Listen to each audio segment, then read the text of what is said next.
Thank you, Deputy Speaker. I rise today to speak on the Treasury Laws Amendment Cost of Living Tax Cuts Bill. And I do this because I want to make a balanced contribution to the debate in this place that so far has been dominated by Labor's smoke and spin. And quite frankly, the introduction of this bill embodies the deception that's been on display from this Labor government. The bill before the House signifies the disdain that the Prime Minister and the Treasurer have for hard-working Australians.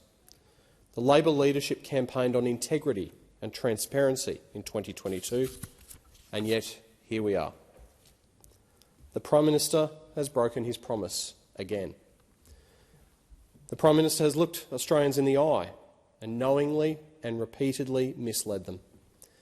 He promised Australians that they could trust him to keep his promise because, as he said, "My word is my bond."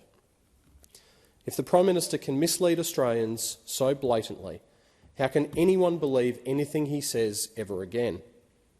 This broken promise is about the Prime Minister's political future and not the long-term benefit of Australians. The government asked Treasury to look at options, including revising Stage 3, on the 11th of December. But following that, the Prime Minister and the Treasurer stated on at least a dozen occasions that they hadn't changed their position on Stage 3, including when the Prime Minister said, quote, "We're not reconsidering that position," close quote. This is a political response from the government, not a cost of living response. It's obvious that the Prime Minister and the Treasurer aren't serious about Australia's long-term economic prosperity. All they care about is politics, not genuine tax reform and not long-term prosperity. We can see this clearly in the government's words in the last few days. In a train wreck interview on Monday night, the Treasurer confirmed that the government didn't want to wait until after the Dunkley by-election to announce the changes to the Stage 3 package. So let's just get this timing straight. The government finished 2023 having lost the voice referendum that they were so earnestly depending on. We know there's a by-election coming up, so what do? Let's quickly come up with a sugar hit. Now, I know a thing or two about by-elections, and you know what the difference is between the Fadden by-election and the Dunkley by-election? The Prime Minister made one visit to Fadden and offered no new announcements in July last year. But for Dunkley, the polling must be so bad that they've had to throw out a 5-year tax plan in order to save the seat. And so again this morning the Prime Minister is calling on the Coalition to vote against his own bill. He really only cares about the political wedge, the short-term political gain and the tactics. This Albanese Labor government spent all of last year distracted and completely obsessed by its failed $450 million voice referendum. Meanwhile, Australians are now thousands of dollars worse off as a result of this government's economic mismanagement. Living standards have absolutely collapsed under this government. Net disposable income is down by almost $8,000 annually. The average Australian has seen the money in their pocket simply disappear, and it's really bad for mortgage holders.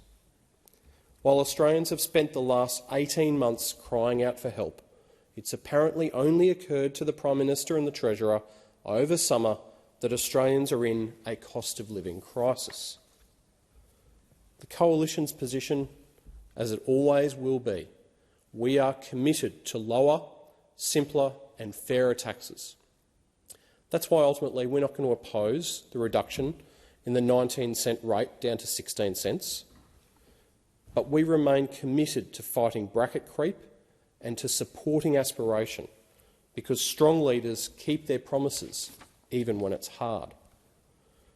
A future Coalition government will deliver lower, simpler and fairer taxes. We will fight bracket creep and enshrine aspiration in our tax system. We'll reward hard work and support a strong economy where every Australian can get ahead. And importantly, we will unite rather than divide Australians over how much money they earn. either side of a tax bracket. Our tax reforms will always be fully costed, ready to implement, and most importantly, we will keep our promises. So let's just re-examine what's actually in this bill. Labor's bill makes several changes to the already legislated Stage 3 tax cuts. The $18,200 to $45,000 threshold reduced from 19 cents to 16 cents. The flat $45,000 to $200,000 threshold that was going to be taxed at 30 cents is now going to be split in two. $45,000 to $135,000 at 30 cents and $135,000 to $190,000 at 37 cents. And now we're going to have the top tax threshold kicking in at $190. Additionally, there's increases in the Medicare levy low-income thresholds in accordance with CPI. Now, while we know that already 1.8 million Australians will be directly worse off as a result of these measures, including almost 10,000 residents in the electorate of Fadden, these numbers will actually swell in coming years. Labor's abject failure to address bracket creep will soon see the numbers affected rise to over 4 million people. In addition, there will be budget blows. All of this when Australians are already doing it tough under an incompetent Labor government. Since coming to office, this Prime Minister has made wrong decisions, been completely distracted and now continues to break promises. The Albanese government has failed to make any real headway in tackling inflation or getting interest rates anywhere near heading back down. Meanwhile, in Labor's first 18 months, personal tax receipts have risen by a record 27%.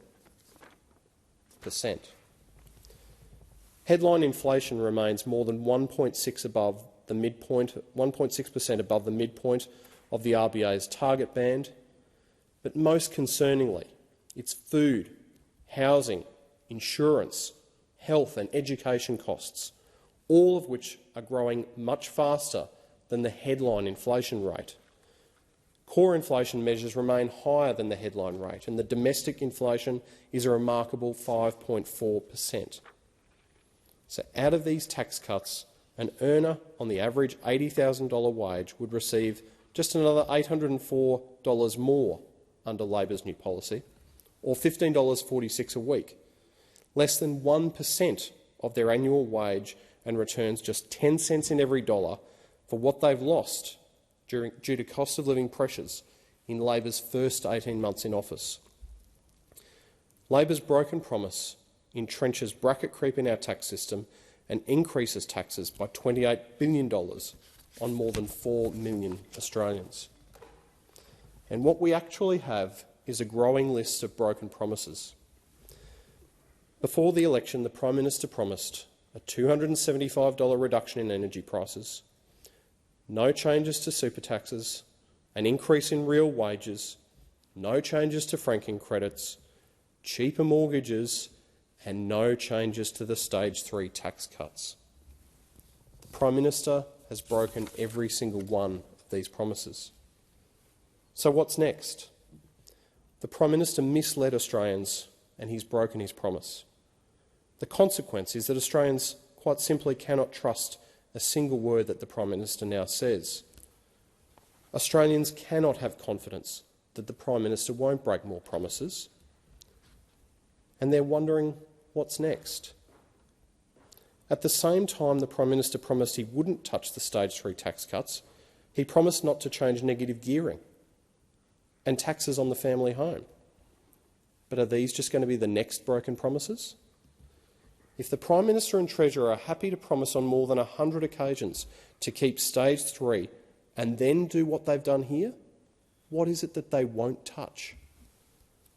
The Prime Minister has been asked a number of times, and we never get a straight answer. So is negative gearing next? The Prime Minister has failed to give a straight answer when asked very simply to rule out breaking his promise on negative gearing. The Treasurer was asked on the 29th of January about plans to make changes to negative gearing, and he said Labor wasn't, quote, considering it. Funny enough, that's what they said about stage 3 tax cuts. The Finance Minister on the Today Show was asked that same question and said, quote, "We have no plans to do that," close quote. That's what they said about stage 3 tax cuts. Does this government seriously expect Australians are going to believe a single word they say?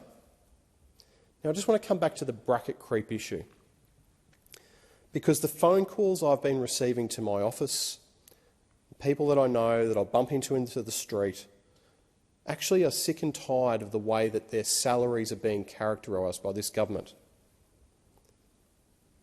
Is it really the case that someone earning maybe $110,000, $130,000 or $150,000 are actually somehow rich and should be the targets of this class warfare game that this Labor government continues to play? Last year, if you earned $150,000, you paid more than $40,000 in tax.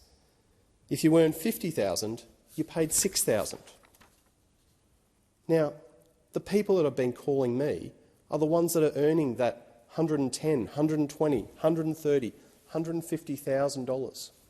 It's a pretty common kind of bracket of income at the moment for lots of families on the Gold Coast. And when you're earning that sort of money, you've probably tried to buy a home. And so over the last few years, you've been absolutely belted by the interest rate rises. You get less childcare subsidy, so it costs more for parents to get back to work. You've probably tried to get the kids into private school education, so you're forking out each term for that. You've probably got private health insurance, so out comes another $500 a month on that. And of course, you don't have concession cards, and you miss out on every handout that's ever given. It's these people in Australia that don't feel like they're getting a fair go. And under this tax plan, they can't see the fair go coming anywhere in the near future. Now, I'm always happy for lower taxes in lower brackets. But what better way was there to drive aspiration than to say, you know what, it doesn't matter where you land between 45 grand and 200 grand, you'll only have to pay 30 cents in the dollar.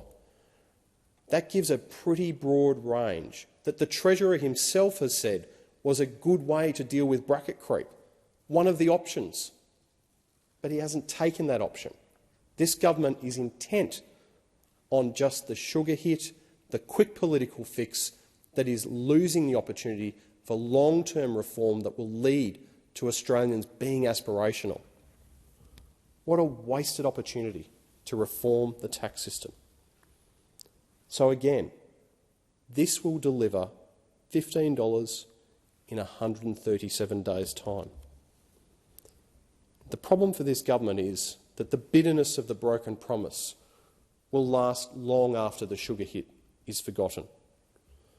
And people around Fadden, in fact all over Australia, are asking themselves, is life actually better under this Labor government?